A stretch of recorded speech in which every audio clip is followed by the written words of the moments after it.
नमस्कार, स्वागत है आपका इंडिया डेली पर। मैं हूं आपके साथ पलक सहगल और आप देख रहे हैं 3 का सवाल। नमस्कार, मैं हूं आशीष सिन्हा।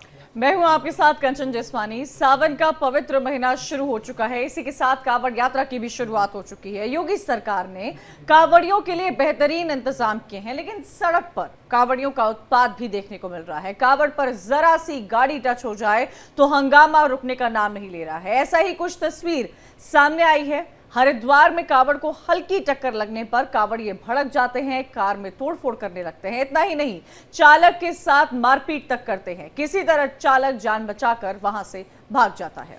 ऐसा ही मामला रुड़की से भी सामने आया, जहां लेखपाल की स्कॉर्पियो पर कांवड़ियों का गुस्सा फूट पड़ा और जमकर गाड़ियों में तोड़फोड़ की। तो मुजफ्फरनगर में एक बाइक सवार की बाइक एक कांवड़िये से जा टकराई। इससे गुस्साए कांवड़ियों ने बाइक सवार पर डंडों से हमला कर दिया और उसकी बाइक में तोड़फोड़ कर दी। पिछले साल भी इसी तरह के मामले सामने आए थे, जिस पर अब सवाल उठे थे। तो धार्मिक यात्रा पर लड़ाई शोभा नहीं देता। ज्यादातर कांवड़िए अपनी यात्रा को शांति से करते हैं। कांवड़ यात्रा भगवान शिव के प्रति आस्था का प्रतीक है, लेकिन चंद लोग उत्पात मचाते हैं, कांवड़ यात्रा को बदनाम करने की साजिश करते हैं। सवाल यह है कि क्या कांवड़ियों के वेश में अराजक तत्व उत्पात मचा रहे हैं?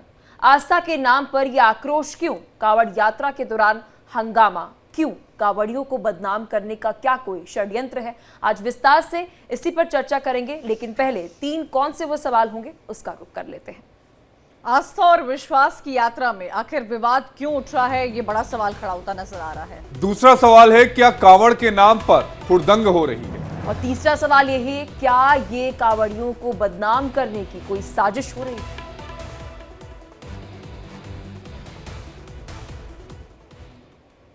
और इसी पर बात करने के लिए हमारे साथ 3 खास मेहमानों का पैनल जुड़ेगा। हमारे साथ डॉक्टर अवधेश उपाध्याय, प्रवक्ता भारतीय जनता पार्टी के, राहुल लाल, राजनीतिक विश्लेषक, और आचार्य एच.एस. रावत साहब, हिंदू धर्मगुरु हमारे साथ जुड़े हैं।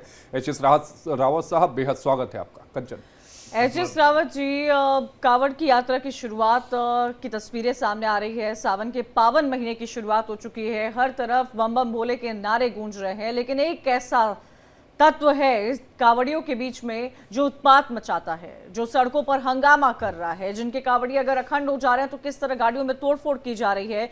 ये बड़ा सवाल उन उत्पात वालों पर खड़ा हो रहा है जो इस कांवड़ यात्रा को बदनाम करने की कोशिश कर रहे हैं। देखिए कंचन जी, सब बात है कि कांवड़ यात्रा एक तपस्या वाला यात्रा है। इसमें आदमी के अंदर संस्कार जागृत होते हैं, चित्त के अंदर जो होते हैं वो बड़ी सावधानी के साथ भगवान को याद करते हुए, भोले को याद करते हुए, हर हर महादेव याद करते हुए वो अपनी कांवड़ यात्रा को पूर्ण करता है और जल चढ़ाता है। अगर उसमें इतना क्रोध है और इतनी अगर उसके अंदर ईर्ष्या भरी हुई है कि उसके अंदर सहन शक्ति नहीं है, तो कांवड़िया नहीं हो सकता। निश्चित तौर पर कोई ऐसे नेगेटिव एलिमेंट घुस जाते हैं कभी कभी। हर बार हम देख रहे हैं पिछले 10-15 सालों से कि कुछ लोग ऐसे होते हैं जो असंस्कारित होते हैं। उनको सिर्फ वहाँ पर फ्री का खाना, फ्री का फ्रूट, फ्री की पूड़ियाँ लेनी होती हैं और साथ में उपद्रव करना होता है, हुड़दंग करना होता है, जिससे कांवड़ यात्रा बदनाम हो जाए और लोगों के अंदर ये मैसेज जाए कि देखिए ये हुड़दंग करने वाले हैं कांवड़िए। तो इस प्रकार के कुछ एलिमेंटों को चिन्हित किया गया। ऐसे रावत साहब, एक सवाल ये उठता है कि जो तस्वीरें हम दिखा रहे हैं ये किसी के साथ भी हो सकता है, कल को आपके साथ हो सकता है, मेरे साथ हो सकता है, लेकिन सवाल यह है कि इन कांवड़ियों की पहचान कैसे की जाए? आपने कहा कि इन्हें चिन्हित कर लिया जाए, चिन्हित कैसे करेंगे आप?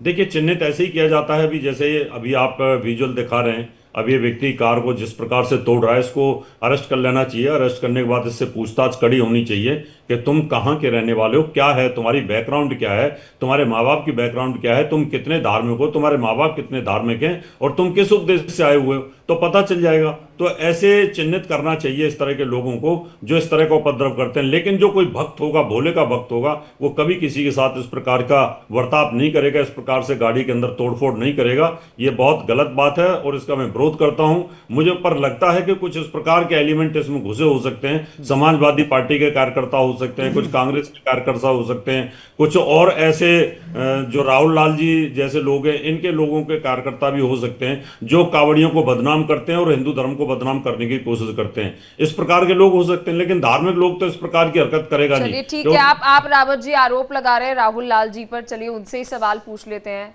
राहुल जी देखिए, अभी तो आप शामिल हुए हैं, आपका इंट्रोड्यूस भी नहीं किया, पहले ही रावत जी ने आपको इंट्रोड्यूस कर दिया, कह रहे हैं कि राहुल जी जैसे लोग जो हैं वो यहाँ पर आ जाते हैं, हम ऐसा कुछ नहीं कह रहे हैं सर।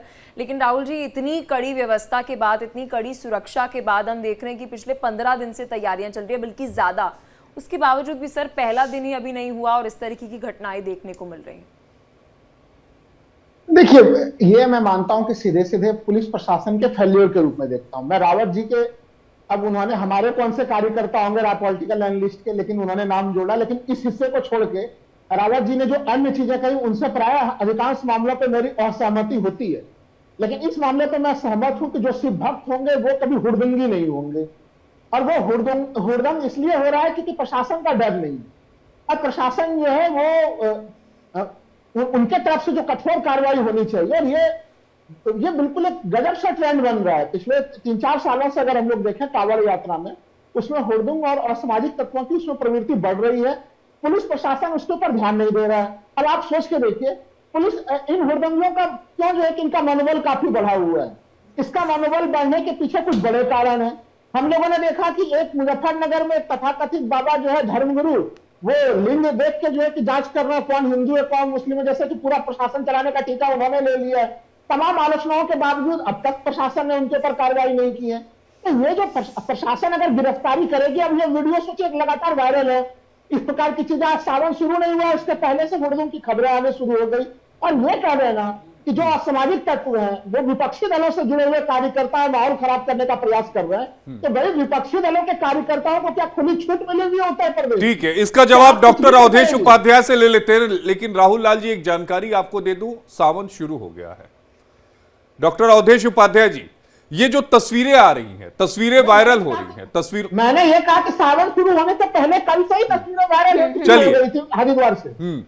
डॉक्टर अवधेश उपाध्याय जी, सवाल ये उठता है, जिसकी बात रावत साहब कर रहे हैं, राहुल जी भी कर रहे हैं, कि इन पर कार्रवाई क्यों नहीं हो रही है। तस्वीरों में साफ नजर आ रहा है कि कार को पलटा जा रहा है, अराजकता फैलाई जा रही है, लेकिन खुले कैसे ये घूम रहे हैं। एक बड़ा सवाल यहां पर प्रशासन को लेकर उठ रहा है, चाहे हरिद्वार की तस्वीर हो, चाहे उत्तर प्रदेश की तस्वीर हो। देखिए आशीष जी, सबसे पहले आपको और यहाँ बैठे हुए सभी पैनलिस्ट को और जो आपके दर्शक हैं सभी को सावन की बहुत बहुत बधाई। सावन का महीना आज से शुरू हो चुका है, पावन पर्व है सावन का, हिंदू धर्म में बहुत बड़ा महत्व रखता है अपने आप में। लेकिन जिस तरह से ये तस्वीरें सामने आ रही हैं वो कहीं ना कहीं सही नहीं है। और जो बता रहे थे कि कार्रवाई नहीं कर रहा, प्रशासन काम नहीं कर रहा है, मैं आपको एक बात बता दूं, जो भी उपद्रवी वहां पाए गए हैं, जो भी इसमें शामिल थे, जो तस्वीरें आ रही है सामने तोड़फोड़ में, उनको गिरफ्तार कर लिया गया है, उन पर कार्रवाई चल रही है। लेकिन अभी जांच होगी, जांच के आधार पर पता लगेगा वो कौन लोग थे जो ये कांवड़ यात्रा में कहीं ना कहीं कुछ अपनी खुन्नस निकाल रहे थे, क्या कर रहे थे क्या नहीं कर रहे थे, वो जांच के बाद भी पता चल पाएगा। डॉक्टर अवधेश उपाध्याय जी, आप लगातार आप लोग हर साल यही कहते हैं कि जांच होगा, जांच में पता चलेगा कि वो कौन लोग थे। वो कौन लोग नहीं होते हैं, वो इस कांवड़ यात्रा में शामिल होते हैं, वो अपने आप को शिव का भक्त कहते हैं और शिव की भक्ति के लिए आगे बढ़ते जाते हैं। ये खबर हर साल क्यों आती है सर? हर साल हम इस मुद्दे पर क्यों चर्चा करते हैं कि कांवड़ यात्रा में सरकार तो अच्छे कदम उठाती है, गाइडलाइंस अच्छी जारी करती है, प्रशासन सख्ती दिखाता है, लेकिन आप ऐसे तबकों को क्यों पकड़ने में विफल होते हैं जो हर साल इस तरह की गुंडागर्दी सड़क पर फैलाते हैं, ऐसे मारपीट कर रहे हैं सर ये, और ये खुलेआम घूम रहे हैं? जी कंचन जी, ऐसा नहीं कह सकते कि खुलेआम घूम रहे हैं, उन पर कार्रवाई नहीं की जाती। जो भी उपद्रवी होता है, जो भी उपद्रव मचाता है, कांवड़ यात्रा में हो या किसी भी पर्व में हो, किसी त्योहार में हो, उस पर कार्रवाई की जाती है जहां भाजपा की सरकार है उस राज्य में।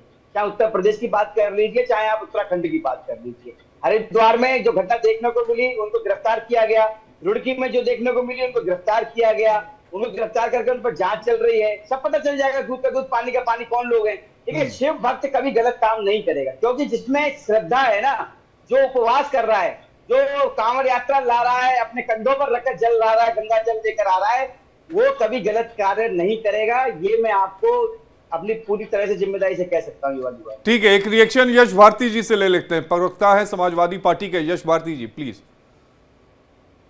आशीष भाई, मुझे दो चीजें समझ में आती हैं।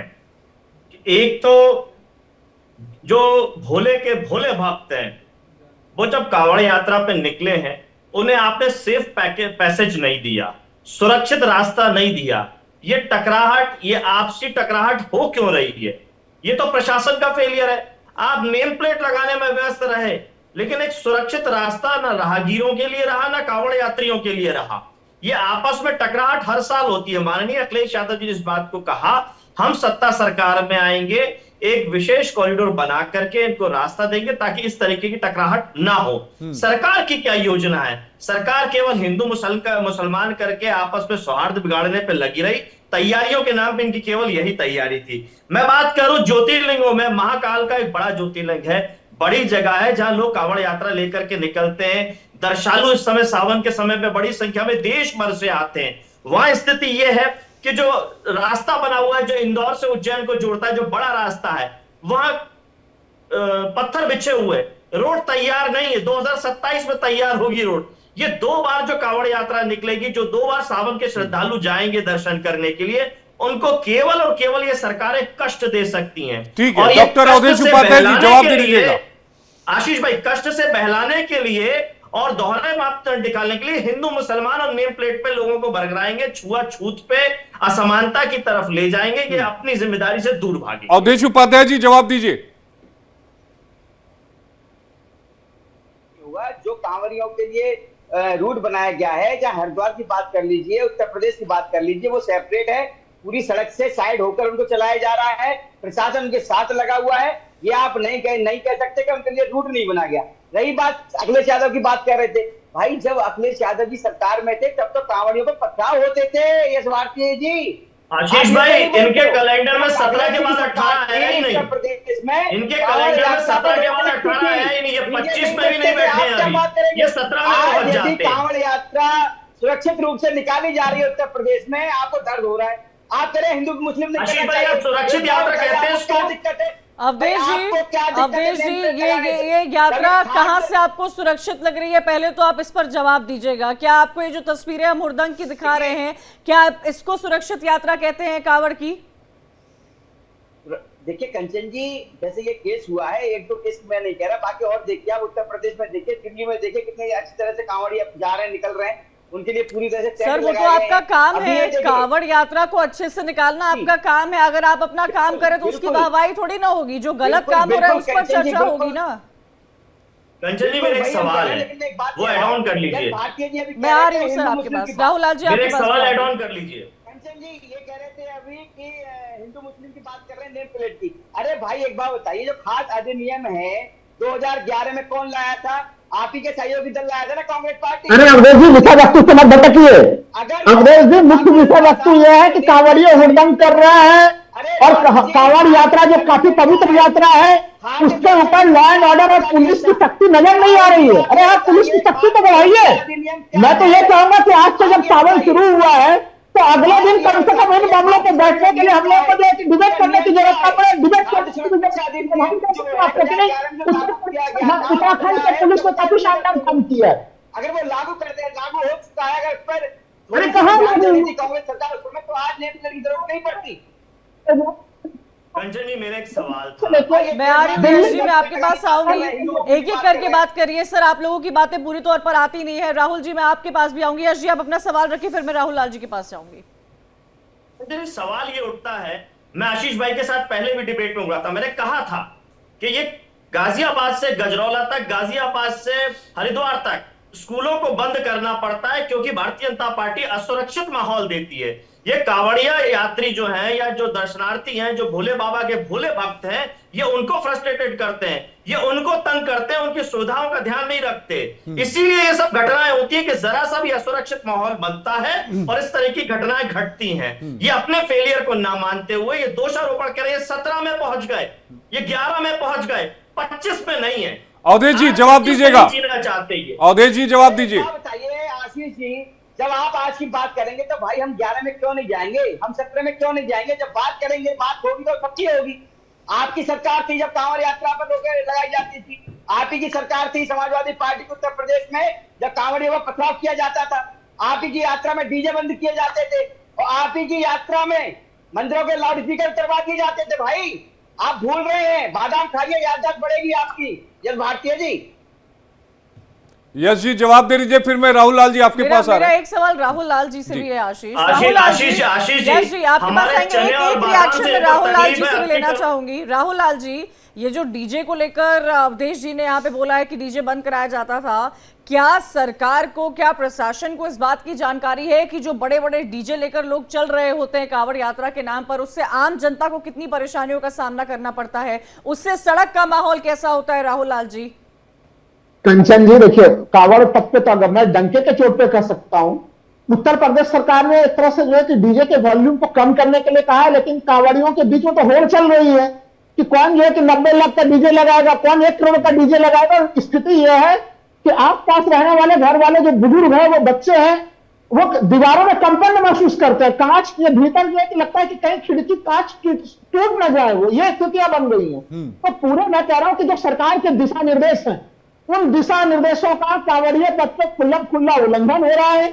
और मैं सीधे सीधे मान कर चल रहा हूं कि यह उल्लंघन करने की ताकत उनमें तभी आ पा रही है जबकि उन्हें सत्तारूढ़ पार्टी की तरफ से कोई संरक्षण प्राप्त है। नहीं तो ऐसा हो नहीं सकता। कंचन जी बेहद संवेदनशील सवाल आपको। अरे राहुल लाल जी, बिना किसी सबूत के आप ये कह रहे हैं कि सत्ताधारी पार्टी से संरक्षण प्राप्त है। अभी कौन सा डीजे निकल गया? सरकार की तरफ से गाइडलाइन जारी है ना, इंतजार कर लीजिए। आप कह रहे हैं कि 90 लाख 1 करोड़ का डीजे तैयार हो गया, थोड़ा इंतजार कर लीजिए। सरकार की तरफ से कई दिशा निर्देश जारी हुए।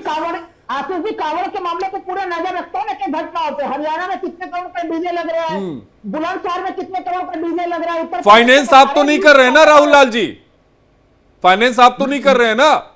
आप इतनी बारीकी से नजर रखे हुए हैं, मुझे लग रहा है फाइनेंस तो आप नहीं कर रहे हैं ना? नहीं, मैं फाइनेंस नहीं कर रहा हूं। मैं कह रहा हूं कि जो प्रवृत्ति है वो देखिए बुजुर्गों बच्चों। ठीक है रावत जी, मैं आपके पास आऊंगा। अवधेश जी जवाब दे दीजिएगा। बोल रहे हैं और कुछ नहीं। मैं बताऊं आपको, अभी तक कोई ऐसी वो नहीं है, डीजे नहीं आया है अभी सड़क पर आपने देखा होगा जिसकी आवाज तेज हो। डीजे के लिए स्पेशल गाइडलाइन जारी की है प्रशासन ने कि भाई एक लिमिट में रहकर आपको डीजे बजाना है। यदि उसका उल्लंघन किया जाएगा गाइडलाइन का तो कार्रवाई की जाएगी, आप चाहे कोई भी हो। ठीक है, पहली बात। दूसरी बात, राहुल लाल जी कह रहे थे डीजे से दिक्कत है। ताजिए देखे आपने? भाई मैं संभल का रहने वाला हूँ, यूपी पश्चिमी उत्तर प्रदेश में आता है। एक समय पे ये हाल था आशीष जी के ताजिए जब निकलते थे बिजली काट दी जाती थी 24 घंटे के लिए, सड़कें जाम कर दी जाती थी और डीजे चलता था अंधाधुंध। रोड पर लहू लुहान हुआ, पूरी लहू लुहान करते थे रोड पर लोग। वो चीज याद नहीं है किसी को अभी? हाँ, अगर भगवान के भजन बज रहे हैं डीजे पर, उससे दिक्कत होती है राहुल लाल जी को। राहुल जी जवाब दीजिएगा। रावत जी उसके पास जी। मैं अवधेश जी को कहूंगा कि हमें भगवान के भजन से दिक्कत नहीं है। अवधेश जी, हमारे माता पिता, हम लोगों के जो घर में बुजुर्ग है, बच्चे हैं, जो लोग हृदय रोग से पीड़ित है, उनके बारे में सोचना हम लोगों का काम नहीं है। उनके बारे में भी सोचना पड़ता है। सरकार ने अगर कुछ दिशा निर्देश की जरूरत हुई होगी, अवधेश जी, माननीय मुख्यमंत्री जी का खुद अब सवाल यही हो रहा है कि गाइडलाइन तो जारी कर दी जाती है लेकिन उसका पालन नहीं किया जाता है, और जब उसका पालन नहीं किया जाता है तो आपका लॉ एंड ऑर्डर क्या कर रहा है? मैं आचार्य जी से भी यहाँ पर सवाल लेना चाहूंगी और मैं समझना चाहूंगी आचार्य रावत जी, कितना पावन महीने की शुरुआत हुई है। आज तो हमें शिव की भक्ति पर बात करनी चाहिए, शिव की लीला, शिव की शक्ति, शिव के सत्य के बारे में बात करनी चाहिए, लेकिन जैसे ही शुरुआत होती है हम बात उन हुड़दंगों की करते हैं जो इस कांवड़ यात्रा को खराब करने की कोशिश करते हैं। कोई ना कोई तो लूप होगा सर जो ब्रिज नहीं हो पा रहा है। देखो, बिल्कुल इसमें कोई दो राय नहीं कंचन जी, आपने बिल्कुल बात ठीक है, कहीं ना कहीं कोई लूप है और इसमें जांच की जरूरी होनी चाहिए। वैसे तो देखिए, ये पूरा श्रावण का महीना जो है तपस्या का महीना होता है, ध्यान का, साधना का होता है। इसमें भी हमारे यहाँ पर कई विधियां होती हैं। एक हठ योग होता है, जो ये हठ योग की साधना है। इसमें आदमी अपने शरीर को कष्ट देते हुए जाकर के भोले को प्रसन्न करने की कोशिश करता है। इसके अंदर जो डीजे चलता है वो भक्ति योग में आ जाता है कि लोग गाते बजाते अपनी मस्ती में झूमते हुए वो जाकर के भगवान को याद करते रहते हैं। लेकिन इसमें जो जिस प्रकार से तोड़फोड़ की जा रही है, मैं उसका विरोध करता हूँ। उसमें उन लोगों की पहचान होनी चाहिए कि लोग कौन हैं, क्योंकि कोई भी बच्चा या कोई भी व्यक्ति अगर कावड़ लेने के लिए जाता तो संकल्प लेता है कि मैं अपनी कावड़ को पूरा अपने गंतव्य स्थान तक लेकर के जाऊंगा, और उसके माँ बाप उसको आशीर्वाद देते हैं। उसको पता है कि मुझे अपने मंदिर में शिवलिंग के ऊपर इसको जल को चढ़ाना है। इन द मीन टाइम कंचन जी, अगर वो इस प्रकार की हरकत करता है तो इसका मतलब वो असंस्कारित है, वो पाप इकट्ठा कर रहा है, वो पुण्य के बजाय वो पाप का भागीदार है। अब ये पाप के भागीदार कौन लोग हैं, इसकी जांच होना बहुत जरूरी है, क्योंकि कुछ लोग ऐसे होते हैं कावड़ के अंदर जो कि खाली हुड़दंग करने के लिए और वहां फ्री का खाना 15-20 दिन मिलेगा उसके लिए इस काम में भी इन्वॉल्व होते हैं। पिछली बार जांचों में यही बात निकल करके आई है, पिछली बार उससे पिछली बार हर साल ये डिबेट होती है, हर साल कावड़िया जाते हैं। तो कुछ लोग इस प्रकार के निकल के आते हैं जो उत्पात मचाते हैं। इन पर सरकार को शिकंजा कसने की आवश्यकता है। जितना लॉ एंड ऑर्डर मेंटेन रहेगा उतनी ही कावड़ यात्रा अच्छे से रहेगी और उसका पुण्य मिलेगा। ये पाप कर रहे हैं जो ये सही भोले के भक्त हो नहीं सकते। कंचन जी, डॉक्टर अवधेश उपाध्याय जी, आपको नहीं लगता कि एक नजीर जानी चाहिए, नजीर बेहद मजबूत जानी चाहिए समाज के भीतर कि अगर आपने भोले के नाम पर इस तरह से उत्पात किया तो कानून सम्मत आप पर कठोर कार्रवाई की जाएगी? डॉक्टर अवधेश उपाध्याय जी। बिल्कुल बिल्कुल बिल्कुल आपकी बात सही है, मैं आपकी बात से सहमत हूँ। और देखिए, जो गाइडलाइन जारी की थी उत्तर प्रदेश सरकार ने कांवड़ यात्रा को लेकर या उत्तराखंड की सरकार ने, उसमें यह भी कहा गया है कि यदि कोई गाइडलाइन का उल्लंघन करेगा उस पर कार्रवाई की जाएगी। जिस तरह से आप देख रहे हो कि जो उत्तराखंड में हुआ है कि हरिद्वार में या रुड़की में उन लोगों को गिरफ्तार कर लिया गया है और कार्रवाई की जा रही है, जांच भी की जा रही है। कौन लोग हैं आखिर वो जो सावन के पावन महीने में जो अपना उपद्रव मचाकर कहीं ना कहीं अपना फायदा ले रहे हैं या नुकसान ले रहे हैं, वो तो वही जानते होंगे, लेकिन उनकी पहचान करना बहुत जरूरी है। ये लोग हैं कौन आखिर? क्योंकि भोले का भक्त जो अगर कांवड़ यात्रा पर जा रहा है, कांवड़ लेने जा रहा है और वो इस मंशा से जा रहा है कि मैं ये जो गंगा जल लेकर आ रहा हूँ ये मैं शिव जी पर चढ़ाऊंगा, वो व्यक्ति कभी भी ऐसे काम नहीं करेगा, उसे इतना समय नहीं होगा। तो इनकी जांच करना जरूरी है और कार्रवाई सब पर होगी, कोई बख्शा नहीं जाएगा। डॉक्टर अवधेश, कार्रवाई की यहाँ जरूरत नहीं है। डॉक्टर अवधेश, यहाँ पर कठोर कार्रवाई की जरूरत है क्योंकि ये खबरें हर साल आती है और हर साल सावन के महीने में हम शिव की भक्ति के साथ साथ उन हुड़दंगों के भी बारे में चर्चा करते हैं जो चिंता का विषय आपकी सरकार के लिए अब तक तो बन जाना चाहिए। सिर्फ कार्रवाई नहीं, कठोर कार्रवाई कीजिए ताकि उन तमाम लोगों के लिए नसीर बने जो लोग इस तरह की गुंडागर्दी करते हैं सड़क पर। नहीं, बिल्कुल कठोर से कठोर कार्रवाई की जाएगी। मैं आपको, आपके दर्शकों को आश्वस्त करता हूं इस बात से। और जो भी अपराधी होगा, जिस तरह से जो अपराध कर रहे हैं, जिस तरह से ये उपद्रव मचा रहे हैं, जो हुड़दंग मचा रहे हैं, इसी के लिए तो गाइडलाइन जारी की थी। लेकिन वो भी लोगों को बुरी लग रही थी उस समय, गाइडलाइन तो जारी की है, नेम प्लेट नहीं लगानी चाहिए, हिंदू मुस्लिम कर रहे हैं, अभी कह रहे थे ये लोग। अरे भाई, कहीं ना कहीं जो गाइडलाइन जारी की है वो सबको उसका पालन करना पड़ेगा। ठीक है, इस पर जवाब ले लेते हैं यश भारतीय जी से। यश भारतीय जी, सवाल आप पर डॉक्टर अवधेश उपाध्याय जी ने उठाया, जवाब भी आप दीजिए। आशीष भाई, मैं पिछली बार आपसे डिबेट में बैठा था, आपने सुप्रीम कोर्ट के ध्वनि प्रदूषण को लेकर के मुझे बताया था पूरा कि कितना डेसिबल क्या होना चाहिए, न्यूनतम कितना, अधिकतम कितना। मुझे लगता है उत्तर प्रदेश की योगी सरकार को इस बात का ज्ञान नहीं है, या भारतीय जनता पार्टी के नेता प्रवक्ता जो टीवी चैनल पे आते हैं उन्हें ज्ञान नहीं है। सारे नियम कायदे बने हुए हैं, आपको पालन करना है। अभी वो ताजिए का उदाहरण दे रहा है, ताजिए में ज्यादा आवाज हो रही है तो नियंत्रण कौन रखेगा? क्या समाजवादी पार्टी के लोग आएंगे या कोई दूसरा विपक्ष का नेता आएगा जो ताजिए का खुला उदाहरण देकर के ये बात करे? इनको शर्म से डूब मरना चाहिए कि ये कानून का पालन नहीं करा पा रहे, वो भी सुप्रीम कोर्ट की गाइडलाइन का। उसी तरीके से चाहे वो कावड़ यात्रा हो, चाहे वो किसी भी धर्म का कोई भी कार्यक्रम हो, शादी हो, विवाह हो, कोई भी आयोजन हो, अगर ध्वनि प्रदूषण हो रहा है तो उसको नियंत्रित करने का काम सत्ता सरकार का है, लेकिन इन्होंने कांवड़ यात्री को ये ताजिए पे पहुंच गए। यहाँ ताजियों की चर्चा करने की आवश्यकता क्यों थी? केवल इसीलिए कि चर्चा को डिरेल करें, चर्चा को मिसगाइड करें, दर्शकों को भयभीत करें। मुसलमानों चर्चा तो कार्रवाई पर होनी चाहिए कि सरकार प्रशासन मिलकर ऐसी क्या कार्रवाई करते हैं इन लोगों के खिलाफ जो बेहद खूबसूरत पद यात्रा को बदनाम करने की कोशिश करते हैं, जो लोगों को टारगेट करते हैं और जो कुछ समय के लिए इस तरह की हरकतें करते हैं जिसका इंपैक्ट कितना ज्यादा होता है। हर साल इस तरह की खबरें सामने आती है जिस पर मुझे लगता है लॉ एंड ऑर्डर इस तरह का होना चाहिए जो नसीर बने उन तमाम लोगों के लिए जो ऐसी हरकतें करने से पहले डरे। आप सभी का बहुत बहुत शुक्रिया हमारे साथ जुड़ने के लिए।